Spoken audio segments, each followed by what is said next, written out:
Hello, and welcome to Live Vedanta, a podcast about simple living and high thinking. In this episode, we're digging into the 17th essential verse from the Srimad Bhagavad Gita.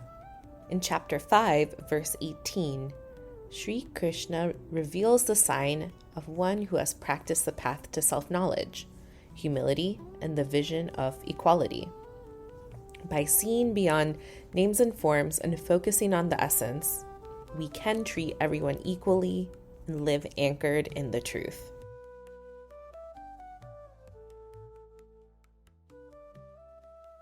Verse 17 is the practice. Verse 18 is the sign. It is a lakshana of one who has practiced. This is a famous verse. Vidya vinaya sampanne brahmane gavihastini shuni chaiva shwapakecha pandita samadarshinaha. Joy. First quarter. Vidya, knowledge. What is knowledge to cause? Vinaya, humility. Sampanna, one who's endowed, one who has these virtues of being knowledgeable and being humble. Shared in a different way, knowledge helps us to remember. Remember what? That we are not the doer. Humility is remembering you are not the doer. If you are the doer, you are a fraction of the parties involved in doing. One who's remembering they're not the doer, how do they relate to those who do think they're the doer? How do they relate to, I'm not even saying society or humanity, but I'm intentionally sharing the word creation. This is how they relate. With a brahmana, if you can try to see my hand as I move down, I'm moving down in terms of evolution. A brahmana is a teacher, one who studies and shares scripture. Lower than that, gavi, a cow. Lower than that, hastini, an elephant. Lower than that, shuni, a dog. As offended as you are for all of the dog owners, these are Shri Krishna's words, not mine. Below that, shwapaka. Technically, that means an outcast, but more expressively, it is a dog eater. The one who catches dogs on the street and eats them as their food. Let me give you some frameworks about why these beings are selected. A brahmana is an expression of sattva, filled with quietness. The cow, sattva raja, mostly quietness, some aggressiveness. The elephant, raja, filled with aggressiveness. The dog, rajatama, mostly aggressiveness, some laziness. I've been to many of your homes. Many dogs are filled with laziness. And then at the bottom, the one who eats dogs is filled with tama, laziness. The implication being here is dogs are very loving beings. To consume a loving being, that is a thoughtless act. Let me give you one more framework in terms of a visualization. A great thinker has shared Sattva is like the Ganga. Below that, Sattva Raja is like the ocean. Below that, Raja is like a pool, like the pool in your backyard. Rajatama is like wine. It makes you aggressive and then it makes you lazy. And tama is like urine. With urine, we want it out of our body as soon as possible. For the one who remembers that they're not the doer, they're described as a pandita. The word pandita means the one who is full. Not full of theory, but full of application. We feel pundits are those who are full of theory, but I keep reminding you, artificial intelligence will make them, what do you call it when your job is not useful? Whatever that is, easily replaced. And that's why pandita means the one who's full of application. Artificial intelligence can't match that. Obsolete, thank you. Samadarshinaha. They see, they treat all types of these beings as the same.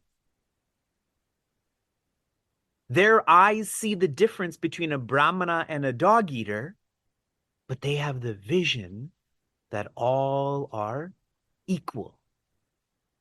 Our initiative is called Efforts for Equality, a way that we can try to practice this, a relative way to try to give less importance to names and forms.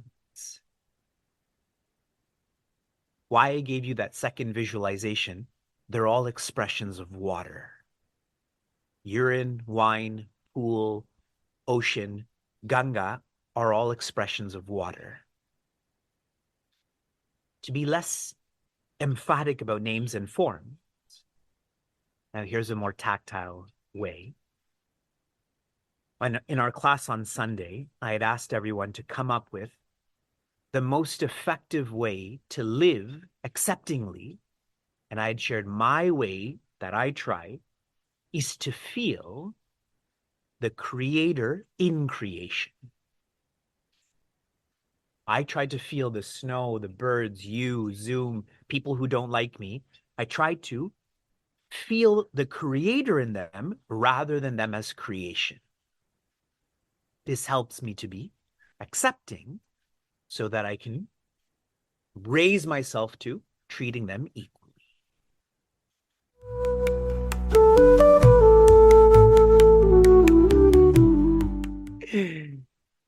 Chapter 5, verse 7, Yoga Yukta. The implication of this is every experience you have to ask yourself, what did I learn from this experience?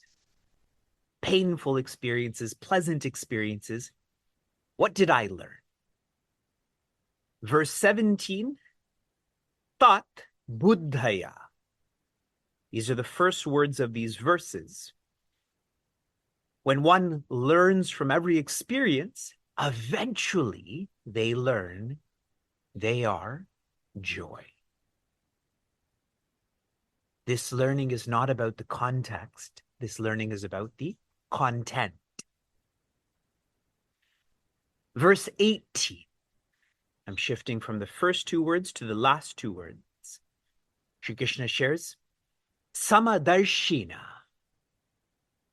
Now here's a tough test for all of you. We have already explored the word darshina as one of our 70 important verses. What chapter, what verse ended with the word darshina?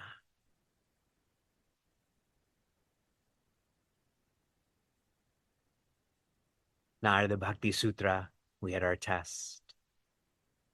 Tomorrow in Dialogue with Dharma, I'm going to announce our test. It is chapter 4, verse 34, where Shri Krishna shares Tattva Darshina. If you want to know that you are not the deserver, then you have to be active with those who do know they are not the deserver. Their vision is on the tattva, the foundation. Same thought shared in chapter 5. Their vision, since it's on the foundation, is sama, is balanced, is equal towards all types of diversity. Shri Krishna shares a visual of beings, from a teacher to an eater. I gave you a visual on water, from Ganga to urine. The way for us to have this vision on the foundation of equality, this requires us to be a pandita. Most of us don't look like panditas. You think I look like a pandita? I'm about to exercise right now. The word pandita comes from panda. Panda typically means learning, wisdom. It is one who is full with themselves, one who is independent. Now extrapolate. What is the utility of this? One has nothing to gain, so one has nothing to lose. That is how one has this vision of balance, of equality. Trying to make this even more tactile, for our vision to be that the relative is relative. When we interact with the relative, we keep infusing it with it being more than the relative. Then we have likes and dislikes. We have love and hatred. But if the relative is relative, one is more foundational, one is more equal. I try to practice this with food. Yesterday, Sheila made aloo gobi, that's potatoes and cauliflower. And she put in a lot of work, and she was very proud of it. And she asked me how it was. And because I've been married for 14 years, I shared, it was great. That's me seeing, but my vision is, this is energy. Cereal is energy. A pear is energy. Then think about how much more accepting one becomes of food, of water, of beings.